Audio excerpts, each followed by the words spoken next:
За Монгол Улсын засгийн газар Хятадын засгийн газрын хоорондын байгуулсан Хятадын хөнгөлөлтөө зээлийн хөрөнгөөр хэрэгжүүлэхээр замын цагдаагийн газрын ойролцоох гүүрэн гарц барих төслийн ажил бол 2016 оны 11 сараас эхэлсэн байгаа.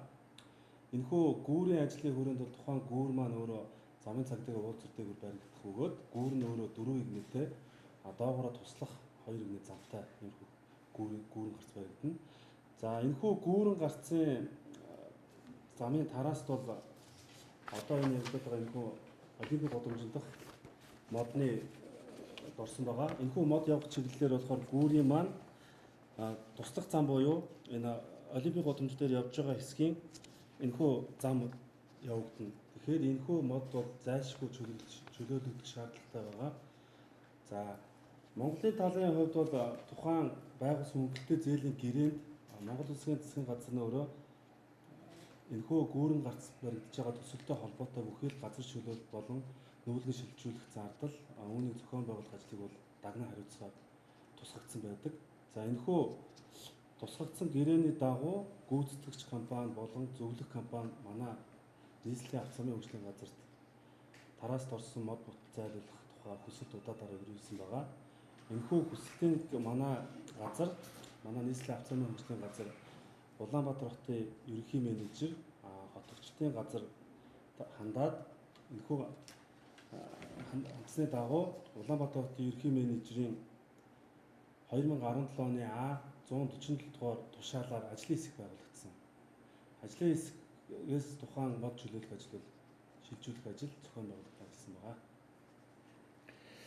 За энэ олимпийн гудамжны гүүрэн гарцны өргөтгөлийн замын траст нийтдээ бол 154 мод бут сөөг орсон юм аа. За энээс 107 ширхэг нь бол шилжүүл суулгах боломжтой байсан. За ингээд 107 ширхэг модыг бид нэр 10 сарын 31-ний өдрөөс эхлээд Бээжингийн гудамж, Олимпийн гудамжуудад бол шилжүүл суулгаад бүрэн дууссан. За 47 мод бол насжилт ихтэй шилжүүлгийг даахгүй ийм боломжгүй, шилжүүлэх боломжгүй. За шилжүүлсэн тохиолдолд цаашид ургах боломжгүй ийм 47 ширхэг мод байсан. Энэ нь бол нэг 70-80-аад оны үед таригдсан ийм моднууд. За энэ 47 модыг бид нэр 11 сарын 13-ны өдрийн дотор одоо газар чөлөөлөх ёстой байсан боловч одоо саяны цас орсон байдлаас үүсээд ингээд 18-ны дотор бид нэр 17-ны өдөр энэ газар чөлөөлтийн ажлыг хийж дуусгасан. За 107 мод нь бол одоо шилжүүлээд тарьсан байгаа. 47 модыг насжилт өндөртэй 47 модыг бид нэр тайрсан. Ийм ажлууд хийгдэж газар чөлөөлтийн ажил одоо гэрээнийхээ дагуу ингээд хийгдсэн байгаа.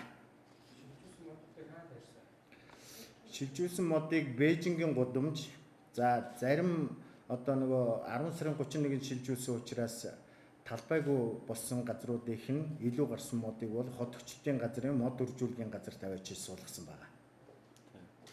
Дээр нь нэмэлтгүй тийм.